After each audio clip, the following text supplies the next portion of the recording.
Ассаламу алейкум рахматуллахи ва баракатуху, урматтуу кыргызстандыктар. Буюрса, Кыргызстандын куралдуу күчтөрү 1,5 миллиондон аша турган болду. Эмне болуп дейсиңерби? Кечээ жаңы конституцияга кол коюп жатып, президентибиз Садыр Жапаров элдик кошундарды түзө баштайбыз деди. Демек, Аллах анын жүзүн ар кылсын, жакындагыдай куралдуу конфликт чыгып кете турган болчу болсо, биздин 45 район жана башка шаарлардан кошкондо эле ар биринен 3-4 миңден киши чыкса, 1,5 миллиондон ашып кетип атпайбы? Так что сырткы душмандардын любойун айрыйбыз, любойун. Тухуңар чурбойлу кыргызстандыктар. Жана дагы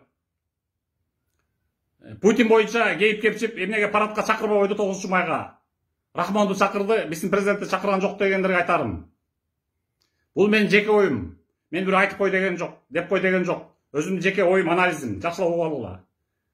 Бийликтегилер бул кеңешимди кабыл алса алат, албаса өздөрү билсин. Мен просто кеңеш берип атам. Кыргызстан үчүн, мекеним үчүн, мусулмандар үчүн күйгөн пенде катары.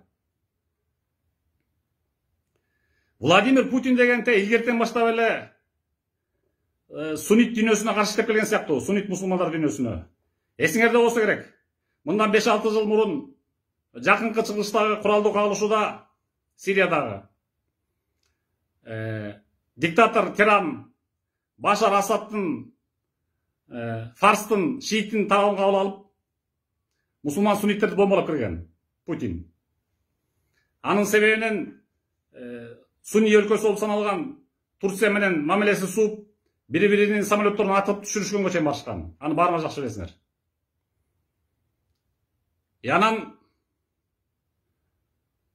тили фарс, дини шиит болгон тажиктерге жан тартып коюшу берден мизам ченемдүү эле көрүнүш болчу.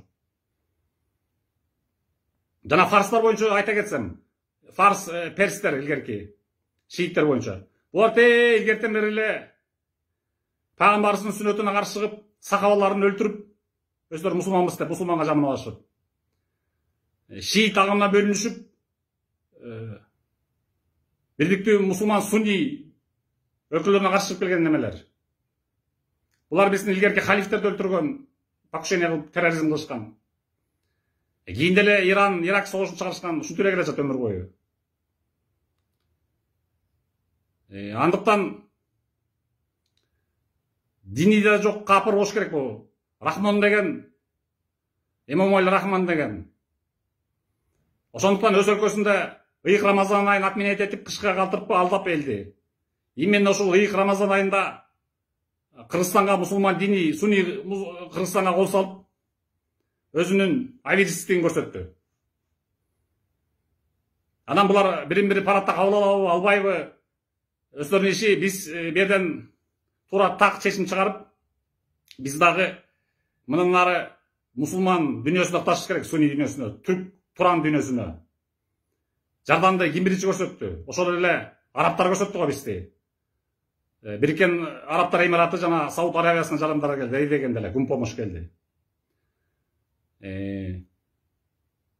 Күйүп бышып турган биз үчүн ошол эле түрк тилдүү Өзбекстан, Казакстан, Турция болду. Андыктан кылчактап коркпостон Туран союзуна киришибиз керек. Жана канттагы орус авиабазасын чыгарып, ордуна Турция согуш күчтөрүн киргизиш керек дагы, авиабазасын. Баткенге да жана ошондой Турциянын авиабазасын ачуу керек.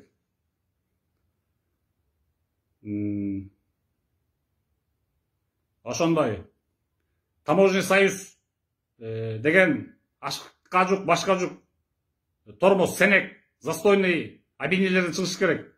Мен мындан 9 жыл мурун каршы болууга болбойт бул дегенмин. Десем болбой эле кирип алышкан. Ошол кезде Атамбаев, Садиевдер. ОДКБдан да чыгышыбыз керек биз. Бул менин жеке оюм. Дагы бир жолу айтам, жеке анализим.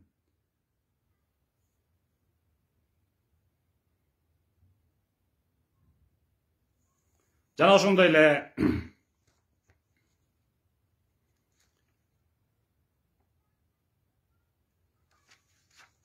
эми бул биздин ошо Россияда жүргөн кыргыз туугандарыбызга жакпай калышы мүмкүн. Эмне үчүн мындай, биз эмне болобуз, силер эчтеке болбойсуңар.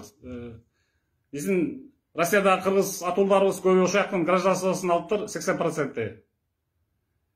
Путинге деле ошол өзүнүн элин көбөйтүүнө кызыгып, поощрять этип атат. Силер эчтеке болбойсуңар. Ошол айтарым. Силер ошол жактын гражданы болуп калсаңар, силерге эчтеке болбойт. А бирок биз Кыргызстанды сактап калышыбыз керек. Мына тиги Тажикстандын сайттары жыланын башын кылтыйтып, ар кайсы эмелерди темалар жасап атышат. Жаңы түзүлгөн 9 майга чейинки чек аралык тактоо боюнча. Ал жакшылап окуп көрсөк, ворукка түзүлө жол ачылган сыяктуу болуп атат. Аны ишөө мен айткан жокмун. Интернеттеги аналитикамды айтып атам. Сайттар абройлуу, абийирлүү эле сайттардан окугучуларга жыйынтыгын чыгарып атам.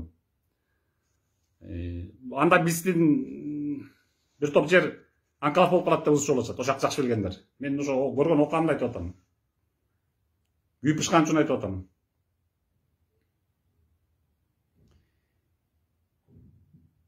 Эми сөзүмдүн аягында эмне демекчимин?